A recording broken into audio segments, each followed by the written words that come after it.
Hello, everybody.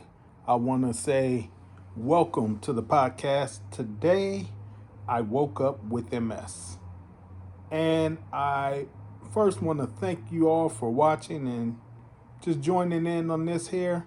Um, this podcast is meant to be, even though the title is Today I Woke Up with MS, this podcast doesn't focus only on MS being multiple sclerosis.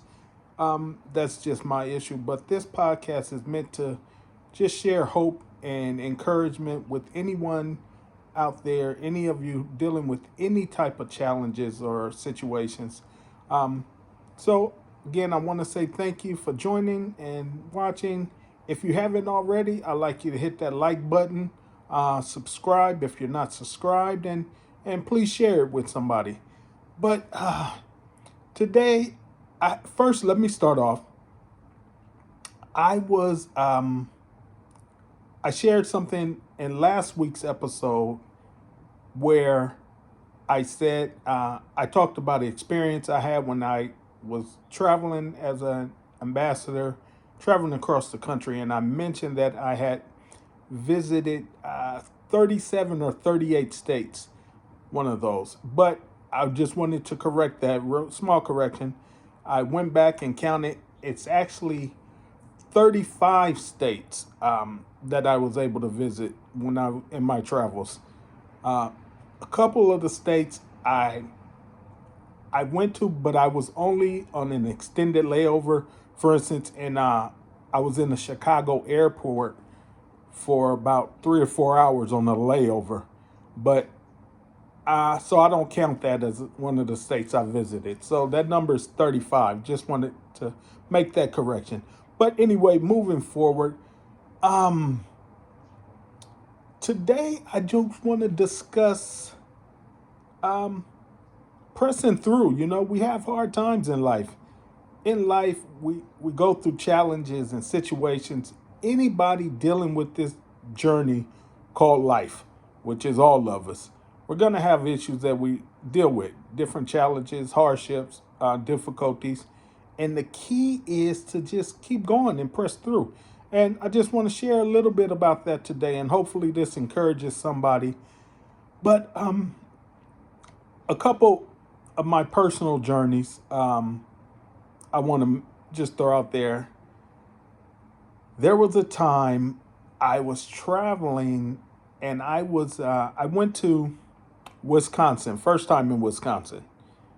And man, I don't remember what time of year it was, but it was cold, and my plane landed, and I had opted to have a rental car while I was there for my ground transportation. And in Wisconsin, so the airport, small airport in Cheyenne, Wisconsin, not bad. Um, Smooth flight, plane landed. I'm gathering my luggage, and baggage claim, the rental car counter in this airport, baggage claim was directly across from one another. So I grabbed my luggage and then went right across to the rental car counter. Got the rental car. They gave me the keys. Everything's good. And I go to walk out of the airport, and this cold white stuff is falling from the sky, hitting me in the face. And I said, oh God, it's snowing. So I go back inside the airport, reach in my backpack and get out my beanie. I got to cover this bald head. So put the beanie on and pull it over my ears and everything. And then I grab my gloves, put my gloves on, and I proceed to walk to the parking lot to get my car. And man, I've never driven in snow, so I'm praying. I'm like, all right, God, you gotta help me. You gotta help me with this one. And where I was going, my hotel, I had about an hour drive away from the airport, and it was only one way there. It was a 4-lane highway, 2 lanes going each direction. And oh man, that was an experience. I had never driven in snow. I've ridden in a car with in the snow. Other people were driving, but I had never been behind the wheel in the snow. So this was a first for me. Oh man. So, but I had a goal in mind. I had the thought to call my travel coordinator and call the company and say, you know what, I can't do it. I'm gonna have to go back home. I can't drive in this snow. Wasn't expecting this, but I didn't do that. I pressed my way through. I kept going. Why? Because I had a goal in mind. And when your goal is bigger than your problems, it gives you a little extra, just to press through. And I had a goal, and my goal was every time I traveled, I was privileged and fortunate. It was a blessing to do what I did. But every time I traveled, my hope was that I would be able to help at least one person. If I could share help with somebody, um, share some words of encouragement, just to help somebody continue on this journey that they're dealing with. And I thank God that I was able to do that. So I pressed my way and I got there, did the program, everything went well, but it was a hard trip, man. And then there was another time I remember.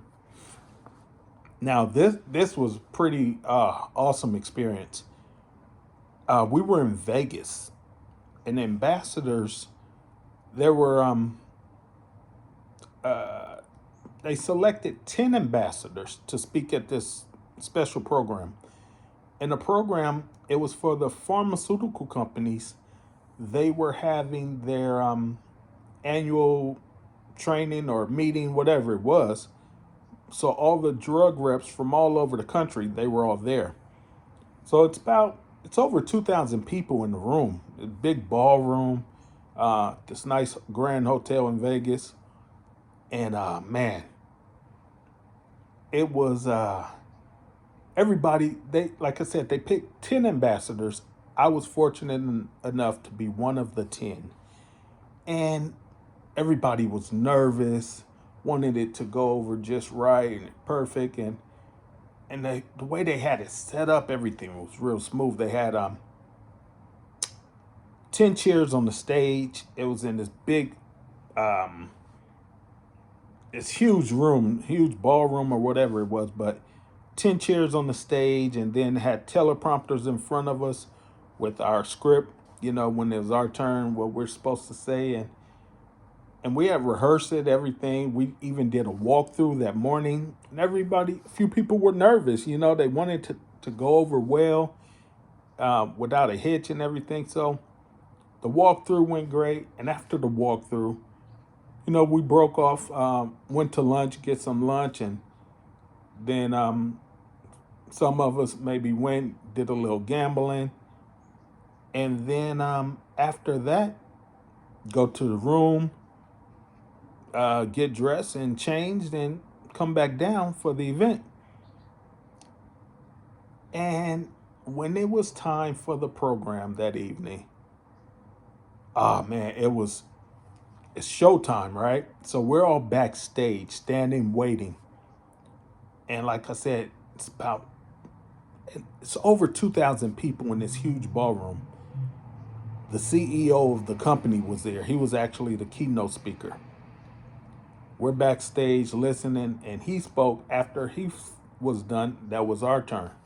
So to cue our music, we all walk up, and it's 10 of us. I was the last one in the line.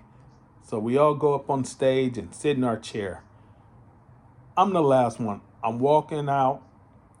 I walk up the stairs, and then I turn to go to my chair, and all of a sudden, I stepped, but my leg didn't go with me. So I fell. I went down, did a face plant, and you heard this gasp in the room. Oh, a few people ran up on the stage to make sure I was okay. I had my cane with me at the time. I was just using the cane. And cane went flying one way, and I was fine. I didn't hurt myself. I was good. And a couple people helped me up and sat in my seat. And then we continued on with the presentation, and it went smooth after that.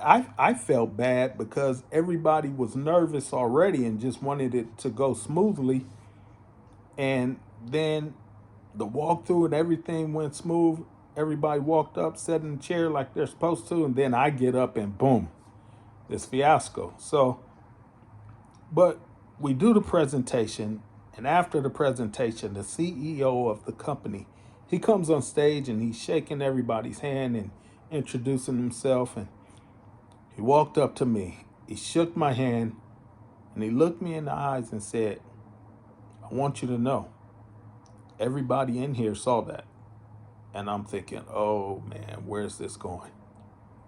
But then he told me, but they didn't only see you fall, they saw you get back up and keep going. And I want you to know that was a powerful statement that was made. And man, I tell you, that meant a lot to me coming from him. And that's what I want to leave with you, with all of you today. It's not about the fall, but what happens after the fall. We're going to have moments when we fall. We're going to have moments when we go down, but you don't have to stay down. It's about getting back up and continuing to do what you're doing, what you're meant to do. Sometimes you may have to, when you go down, you might have to stay down for a minute. You might have to take a nap, rest up. Sometimes you might need help getting up, but as long as you get back up and keep going. That's why people see me in a chair now. It's not about me being in a chair. Yeah, I went from walking to using the cane to using the walker to now I had a scooter, now I'm in a chair. But you know what? I'm determined to just keep going by any means necessary. I'm going to keep going. And I just thank God for giving me that attitude to not give up and not stop and not quit. And I want to leave that with you today, and hopefully it encourages you. And like I said, share this with somebody else. It might encourage them. So I appreciate you for watching. And I'm going to leave you with this message. I forgot to tell you about it last week, but I want you to know nobody on this planet is better at being you than you are. Therefore, be the best you that you can be. Thank you all. Thanks for watching. God bless.